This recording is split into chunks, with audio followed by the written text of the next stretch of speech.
Poetry is one of the oldest forms of storytelling known to man. It can be traced all the way back to the Epic of Gilgamesh from 2000 BC. Society's adoration and preferences of style for poetry transcended through the Greek and Roman eras, the Renaissance period, and beyond the Victorian era, where the most popular poetry format, the free verse, was invented. Although poetry is not practiced in its original forms, poets use the freedom of the free verse and mash spoken word and performance poetry to create shows called poetry slams. Some popular platforms are Button Poetry and Youth Speaks. In the small town of Valdosta, Georgia, Valdosta State University has one student organization dedicated to wordsmiths of all kinds. They are Deep Release Poetry Society. Deep Release Poetry Society is a student organization on campus. We've been active since like 2011, so I guess you would consider us like an OG student organization. And we do open mics primarily, but we also do workshops where we help people perfect their craft in writing and performing. I got into poetry from really being into music, but it wasn't until I got to an open mic for Deep Release that I started making poetry as like a hobby and something I could actually use to kind of express my emotions in a lot of ways. Actually, it was through word of mouth. I had a friend who invited me to my first open mic with Deep Release, and I sat there and watched them perform, and I'm just like, oh my God, I love this. At the time, I had wrote poems that I wanted to perform myself, and so it just kind of happened. It was like magic. I first got into poetry. First, I was rapping back in middle school. My brother, to help me improve my lyricism, gave me a poetry book, and from then on, I've been doing poetry. I got into poetry by accident. I was just kind of writing out all of my teenage angst in my notes. And then I let somebody read it one day, and they're like, oh, that's really beautiful. And they introduced me to a poetry slam in like high school. And I just, kept doing poetry from then. I think what inspired me to write poetry originally was relationships, people that I was talking to around that time, and I kind of had to express those emotions in some kind of way. Like figure out what's going on and just try to get my feelings out about pretty much anything. An inspiring thought about the universe or about how I'm feeling, and I just need to get it off my chest. People, ideas, everything. You look around, you see inspiration. Being on stage is kind of crazy. When I'm on stage, I'll walk up and I'm feeling anxious, butterflies in my stomach, but as soon as I'm actually performing and actually there performing my poem, it kind of just goes away for a second. Until I actually sit down and I'm done with my poem and I'm just still filled with butterflies and really anxious, but it's always really good. If you're not prepared, it is kind of frightening. But when you are prepared, for me, it's like fire and magic and sparks. Like I'm ready to get up there and just perform. I feel like the host of a party, just kind of welcoming people to something, of course, fun and exciting, but also because it's going to be vulnerable. You don't want people to walk in and feel, tension or anxious or something like that.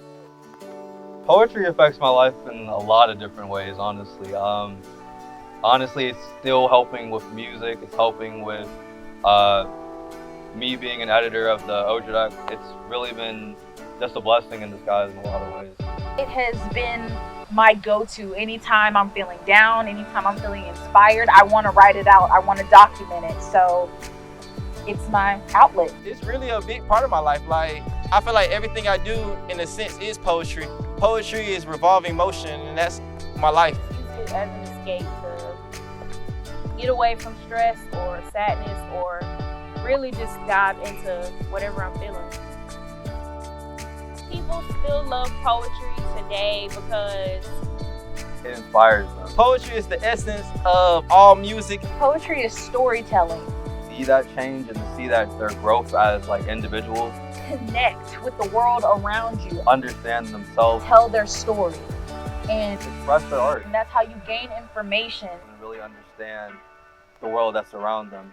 And to kind of say whatever you want about however you feel, because everybody's there to leave a piece of them on this earth. So poetry is a way to do that. Deep Release is a really fun and creative way for the youth to express themselves. the ultimate poetry society. Non-judgment. Home. The opportunity to kind of express yourself. They're rappers, they're writers. The ability to perform and actually express my own truth. Home. Dancers. That release that you need after like a long week. Spokespeople. It's a family. It's a creative space for all creators. We're bonded together through creative writing and spoken word and poetry. I think people should consider joining Deep Release Poetry Society because Everybody there is on different levels, but everybody really uplifts each other. We inspire each other. we're an amazing organization. It's really a family thing. We create together. Platform to speak for people who feel like they don't have a voice. like to really just go and process whatever I was feeling. A small family.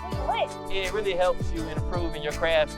It's really just a place for anybody who is a writer to just come and perfect their craft. They face The love of art. There's no better art than Deep Release. Bounce off of each other's ideas, motivate each other. They really reflect who I am as a person and where I want to be in life.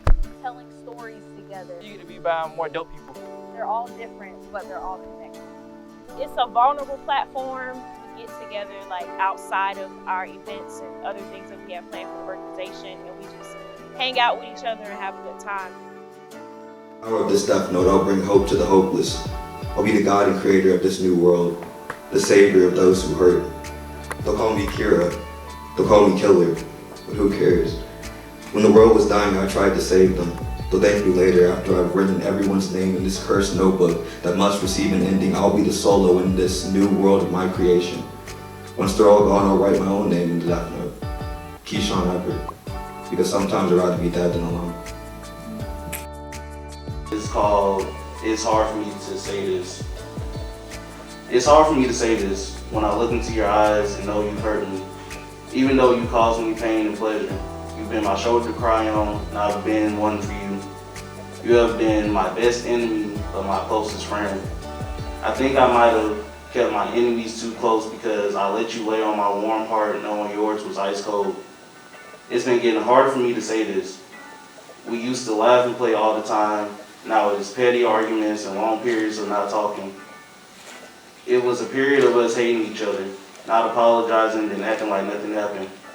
I think it's hard for me to say this, knowing I've changed myself for you, but it doesn't seem like you even changed out of your house clothes to go on a date. You're not thinking about me. Your mind starts drifting when I start talking. Are you listening to me? What's the point of this conversation? Even though it's hard for me to tell you this, I still care about you. You will still be my best friend. I'd rather fight with you than someone who can't compete with you. I'm still thinking about you and check in on you.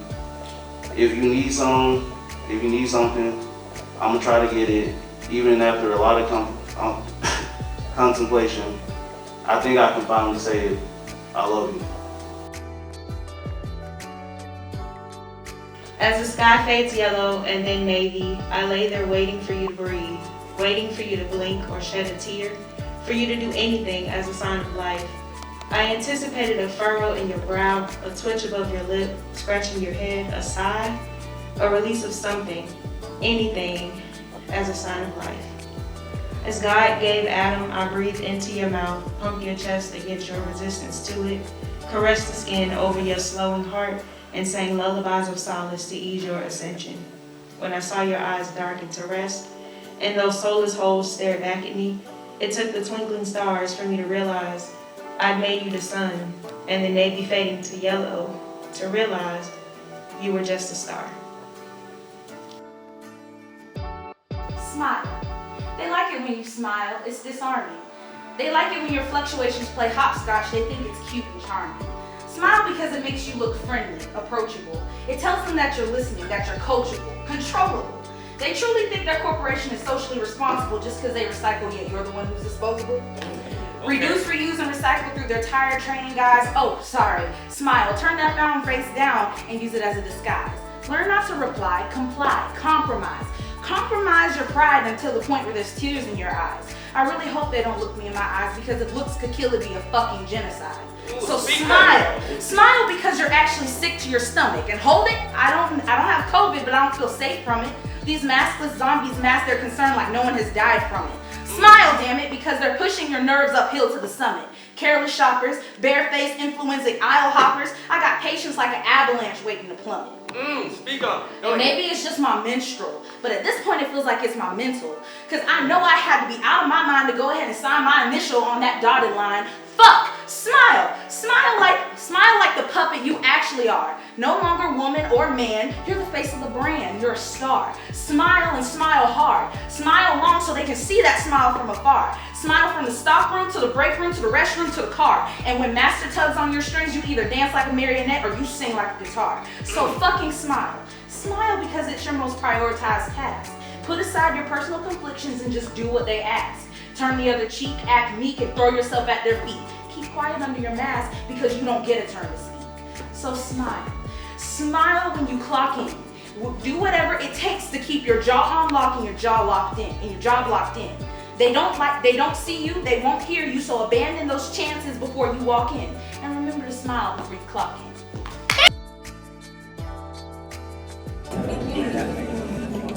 You know what I'm tired of hearing? Oh, you got that good hair. I can't do that with my nappy hair.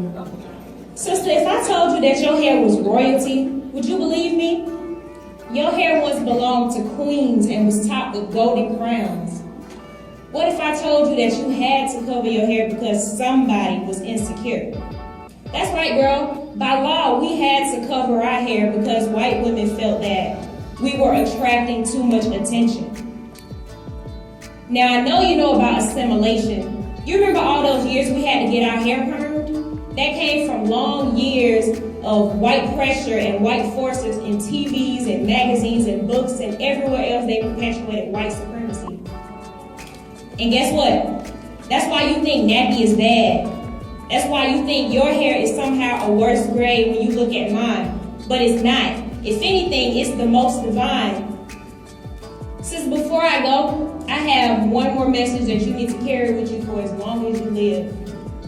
We may not be treated as the queens that we are in this world of black hatred, but as long as our kinks, coils, curls, weaves, and wigs complement the royalty that's inside, we are the queens of this nation. All right now. Yeah. And so he asked me, what did I want? What I want is sinful, nothing short of greed. Something so simple, yet impossible to satisfy my needs. I want to hold your hand.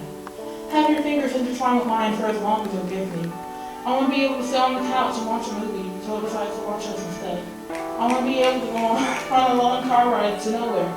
Sing out of key to whatever comes on the radio, because we wouldn't care. I want to be able to do all these things without worry. Yes. I want to be by your side without feeling like I'm only your bandage to a bigger wound that has to heal yet. I want to hold your hand, knowing you do it out of love and out of obligation, pity, or spite. I want to fall asleep on your shoulder, knowing you're not only doing this as some petty revenge towards one of your exes, and I'm safe from the ridicule from the people who matter. I know I am different. I know my flaws. I gladly admit them. But I also know my heart. Its current state, and if friendships are able to take a crack at it, I fear to think what this would do. So I answered, I don't want to be temporary. I saw the pain and relief in his eyes behind his unnatural suave eyes. I was afraid of something else as well. And to this day, I will never know what it was. But one thing's for sure, I wasn't the answer he needed this time. So why did I say yes to his meager request? Purely out of selfishness. I wanted something I knew I will never have again once this day was up. A time to love, unafraid, without scornful eyes, without deadlines, without a clear future, without any regard as to whether his feelings were either revenge, relief, stress, delusion, or anything of the sort. And when for a few precious moments, logic eased up on its leash on my heart and allowed it to wander in the forbidden waters. And then all at once I saw it. I saw all of it. I saw all the tomorrows that could have been, the laughs, the fights, the late nights, and every single moment in between. There was no worry for what the future might held in store, because in the future, there was us, and that's what counted. Every long-distance phone call, movie night, every wrinkle of a smile that sat on your face. All at once it was there, but not for the taking. Not this point in time, no. This was a shortcut to a rocky destination. I prefer to take a more scenic route, as I plan to be here for the long run. So I resurfaced above the icy waves and returned home. And when he apologized for his actions, I forgave him. Weeks later, I had a dream I saw him again, in a different life, a better life, at a different gas station, in a new school. He was alone, but he smiled at me. That's all I needed.